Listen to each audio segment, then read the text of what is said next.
మనిషి తన జీవితంలో ప్రతి క్షణము మృత్యువు వైపుకే పయనిస్తాడు సఖీ. వాస్తవానికి మనిషి ఏ పని చేసినా అది మృత్యువు కోసమే చేయడం లేదంటావా?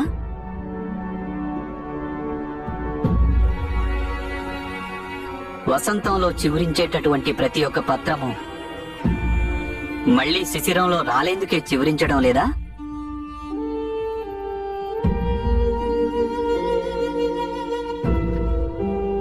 మరి అలా చివురించడం, సూర్యరశ్మిని గ్రహించడం, అలాగే పవనుడి తాకిడికి రెపరెపలాడుతూ ధ్వనిని ఉత్పన్నం చేయడం, ఇవన్నీ వ్యర్థమేనా?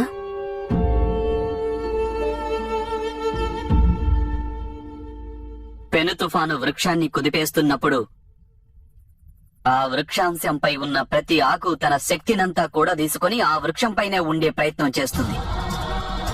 కానీ శిశిర ఋతువు రాగానే అవి వాటంతటవే రాలిపోతాయి. సృష్టి కూడా ఒక మహావృక్షం లాంటిదే సఖీ.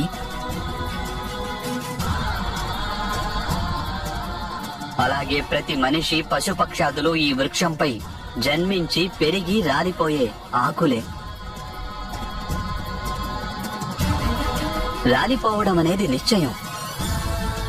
కానీ ఆ మహావృక్షంపై ఉన్నంత వరకు వారు సంఘర్షణలు, శాంతి రెండింటినీ ఆనందించడం వారి కర్తవ్యం.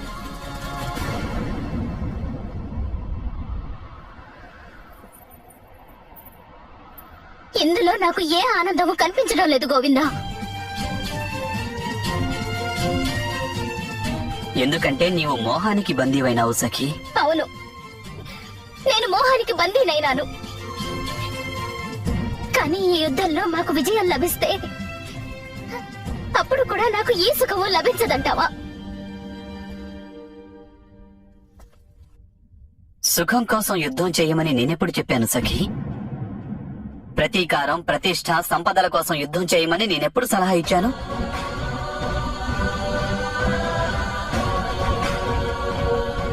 ఈ యుద్ధాన్ని సమాజ సుఖం కోసం చేయాలి సఖీ. అధర్మాన్ని నాశనం చేసేటందుకు, ధర్మాన్ని పునఃస్థాపించేందుకు మనం యుద్ధం చేయాలన్నాను. ఇంతటి మహాత్యాగాన్ని మేమే ఎందుకు చేయాలి గోవిందా? ఎందుకు?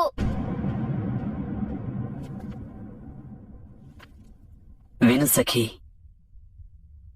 మానవ సమాజం రూపొందించిన నీతి, ఆదర్శం, ధర్మం ఇవన్నీ సముద్ర తటంపై నిర్మించిన ఇసుక భవనం మాదిరిగా ఉంటాయి. కాలం తాకిడికి అవి అనునిత్యం కూలిపోతూనే ఉంటాయి. వాటిని నిరంతరం నిర్మించుకుంటూ ఉండటం తప్పనిసరి. లేదంటే నీతి, ఆదర్శం, ధర్మం ఇవన్నీ నాశనమైపోతాయి. కొందరు మనుష్యులకే ఈశ్వరుడు శక్తినిస్తాడు ధర్మాన్ని పునఃస్థాపన చేసేందుకు. ఎవరికైతే అటువంటి శక్తి ఉంటుందో వారు తమ సర్వస్వాన్ని కోల్పోయినప్పటికీ ధర్మం కోసం సంఘర్షణను కొనసాగిస్తూ ఉంటారు. అది ఆ శ్రీరామచంద్ర ప్రభువు కావచ్చు, లేక పరశురామ ప్రభువైనా, లేక వామనావతారమైనా. ధర్మ సంస్థాపనకై కృషి చేసే వారికే నిరంతరం పూజలు చేస్తుంటుంది ఈ లోకం.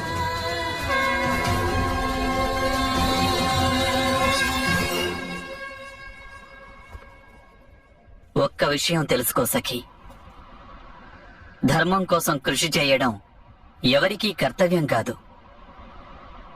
అదొక నిర్ణయం, ఒక సంకల్పం. నీకు కూడా ఈ యుద్ధమేమి కర్తవ్యం కాదు, సమాజ హితం కోసం తీసుకున్న ఒక సంకల్పం అది. నీవు ఎప్పుడైనా సరే ఈ సంకల్పాన్ని వదులుకోవచ్చు. అందువలన నీకు పుత్రులు, భర్తలు, పౌత్రులు వీరి నుంచి సుఖం లభించవచ్చు. కాని కోట్లాది మంది మానవుల మాదిరిగా నీవు కూడా కాల ప్రవాహంలో కొట్టుకుపోతావు సఖీ. నీ జీవితం వ్యర్థమైపోతుంది.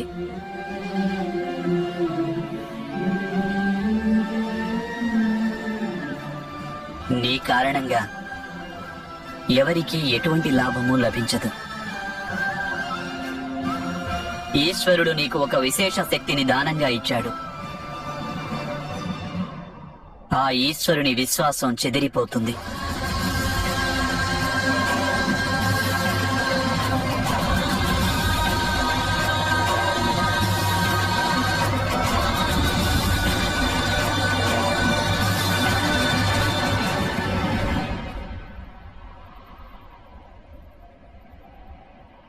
నిర్ణయం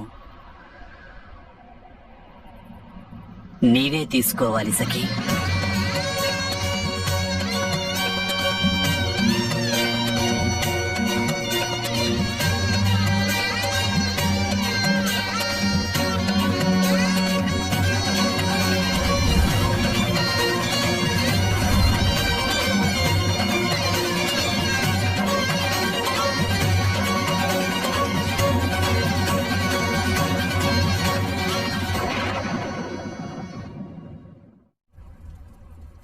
యోగమాయ మళ్ళీ విష్ణుమూర్తిలో ఐక్యమైందా మామయ్య?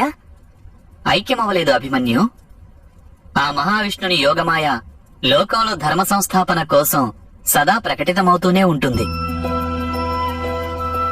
ఒకప్పుడు శక్తి స్వరూపంగా, మరొకప్పుడు భక్తి రూపంలో, వేరొకప్పుడు ఒక వ్యక్తి రూపంలో. మీరు జన్మించగానే ఈ విధంగా అద్భుత మహిమలు ఎలా చేశారు మామయ్య? వత్స శ్రుతసోమ, భూమిపై మనిషిగా జన్మించిన వ్యక్తి ఎటువంటి మహిమలు చేయలేడు. ఒక స్త్రీ గర్భం నుంచి జన్మించిన వాడు పంచభూత సమ్మిళితమైన ఈ శరీర నియమాలకు బద్ధుడై ఉంటాడు.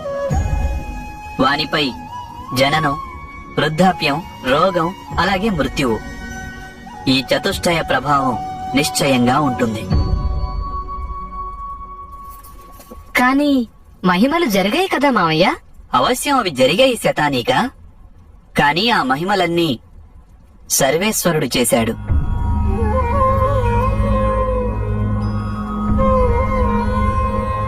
మన సమాజంలో వ్యాపించిన అధర్మాన్ని నాశనం చేసి ధర్మాన్ని స్థాపించాలనే కోరిక ప్రతి మనిషి హృదయంలోనూ జన్మించినప్పుడు, పాపము ఎప్పుడు తన అవధులు దాటిపోతుందో అప్పుడు ధర్మాన్ని రక్షించడం కోసం సర్వేశ్వరుడు మహిమలు చేస్తూనే ఉంటాడు వత్స.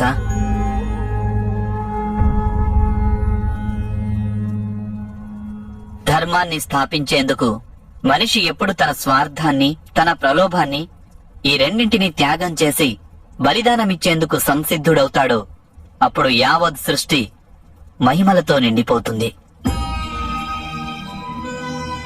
మా మాత దేవకి, మాత యశోద చేసిన బలిదానాల కారణంగానే నాడు కారాగారంలో మహిమలు జరిగాయి వత్స.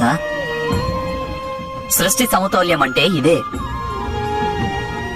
కాని సర్వేశ్వరుడు మహిమలు ఎప్పుడు చూపిస్తాడంటే, మన సమాజంలో నలుదిశలా అధర్మం వ్యాపించి ఉన్నప్పటికీ మనిషి హృదయంలో ధర్మం కొలువు ఉంటేనే. మనిషి సంఘర్షణల పట్ల భయభ్రాంతం కాకుండా ఎప్పుడూ పాపాన్ని ప్రతిఘటిస్తూ, మనిషి తన శాయశక్తులా ప్రయత్నిస్తూ తుదిశ్వాస వరకు యుద్ధం చేస్తాడో అప్పుడు వాని రక్షణ కోసం సర్వేశ్వరుడు మహిమలు చూపుతూనే ఉంటాడు వత్స. నాడు ద్యూత సభలో కూడా పాండవులందరికీ అనేక అన్యాయాలు జరిగాయి.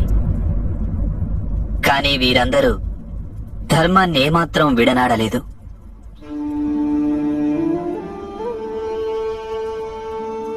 ఎన్నెన్ని అవమానాలు, బాధలు, దౌర్జన్యం జరిగినప్పటికీ మీ మాత ఎన్నడూ పరాజయాన్ని అంగీకరించలేదు.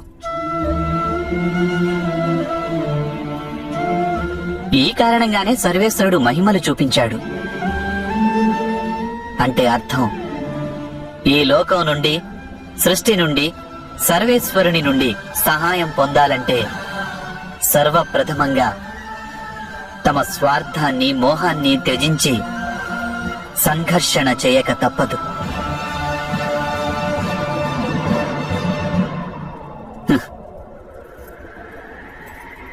యథార్థమే పలికాను కదా సఖీ.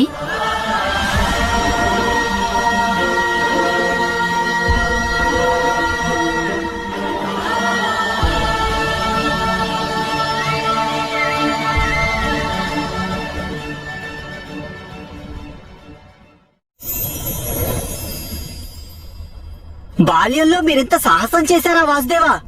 అయితే మీకు ముందే తెలుసా మీ చేతులలో ఆ కాళీయుడు పరాజితుడవుతాడని? అవశ్యం నాకు తెలుసు వత్స. సర్వేశ్వరుడు నాకు విశేష శక్తినిచ్చాడు. ఈ కారణంగానే వాని పరాజయం నా చేతుల్లో జరగాలనుంది. ఏమిటా విశేష శక్తి మావయ్య? సర్వేశ్వరుడు నాకు అద్భుత శక్తినిచ్చాడు వత్స.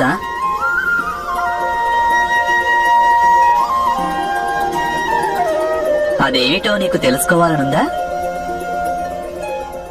ప్రయత్నం చేసే శక్తి. నాకు నమ్మకం ఉంది, ఒకవేళ నేను సాహసంతో శ్రద్ధగా ప్రయత్నం చేస్తే ఎటువంటి కార్యమైనా నాకు అసంభవం కాదని. కానీ మామయ్య, ప్రయత్నం అనేది అందరూ చేస్తారు కదా. నీవు యథార్థం చెప్పావు వత్స శృత సోమ. ప్రయత్నం అందరూ చేస్తుంటారు. నిజానికి ప్రయత్నం చేయడమే అవసరం విజయాన్ని పొందేందుకు.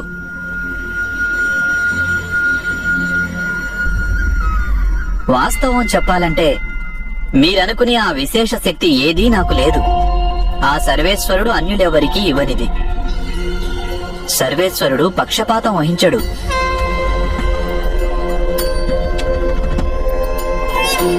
మనం అందరం సమానమైన శక్తితోనే జన్మిస్తుంటాం.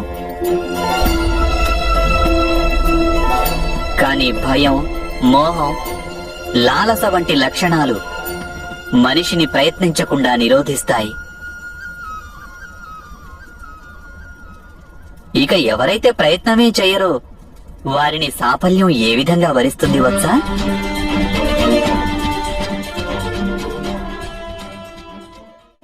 కానీ మీరు ప్రాణాలు కోల్పోయి ఉండొచ్చు కదా మామయ్య. ఈ ప్రాణాలు ఏదో ఒక రోజున కోల్పోవలసిందే కదా వత్స. ఎవరు ఏ ప్రయత్నం చేసినా సాఫల్యానికి వైఫల్యానికి అవకాశం సరి సమానంగా ఉంటుంది. కానీ ఏ ప్రయత్నమూ చేయకుండా ఉంటే వారికి 100కి 100 పాళ్ళు వైఫల్యమే మిగులుతుంది.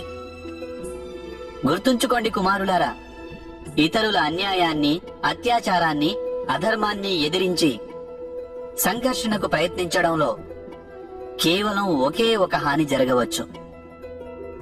అలా జరిగే హాని మృత్యువు.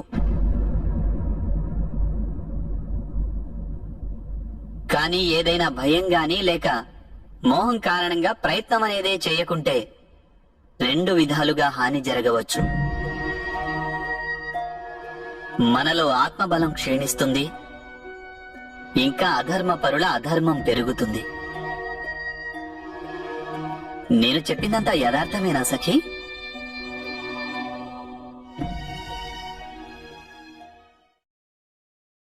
యాదవులు ప్రతి సంవత్సరం మహేంద్రునికి పూజలు చేస్తుండేవారు మామయ్య.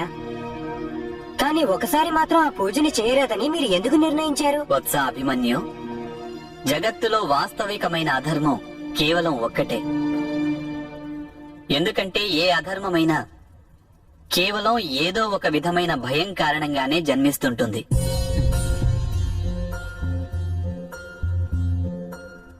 ఆ మహేంద్రుని పూజను తిరస్కరించడం నా అభిమతం కాదు.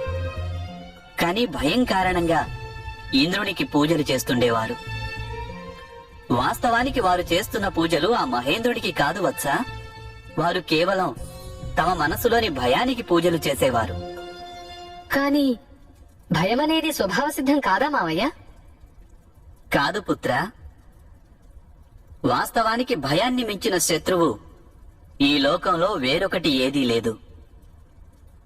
భయ పరిణామం ఎలా ఉంటుందో నీవు తెలుసుకోవాలి. భయాన్ని తొలగించుకోవాలని మనిషి అన్యాయాన్ని భరించడం నేర్చుకుంటాడు. అక్కడి నుండే అసత్యం జన్మిస్తుంటుంది. భయం కారణంగా మనిషి మనసు చింతతో, సంఘర్షణతో నిండిపోతుంది. వానిలో ఆలోచించే శక్తి నశించిపోతుంది. మనసుతో పాటు తర్కం కూడా నశిస్తుంది. భయం వలన మనిషి మనసులో కాఠిన్యం జన్మిస్తుంది. వాని జీవితమంతా దుఃఖభరితమవుతుంది. జీవితంలో ఆనందం లేకుండా పోతుంది. సచ్చిత్ ఆనందం. సచ్చిదానందమే పరమాత్మ స్వరూపం వచ్చా. భయం కారణంగా మనిషి పరమాత్మ నుండి దూరంగా వెళ్లిపోతాడు. కానీ ఇంద్రుని పూజ మహాపరాధమేమీ కాదు కదా మామయ్య. వత్స ప్రతివింధ్య, ఏ శక్తి అయినా అంత పెద్దదేమీ కాదు దానిని పరాజితం చేయలేకపోవడానికి. అలాగే ఏ అధర్మమైనా అంత చిన్నది కూడా కాదు దానిని పరాజితం చేయవలసిన ఆవశ్యకత లేనంతగా. ఎందుకంటే ఒక చిన్న అధర్మం కాలంతో పాటు ప్రళయంగా పరిణమించవచ్చు.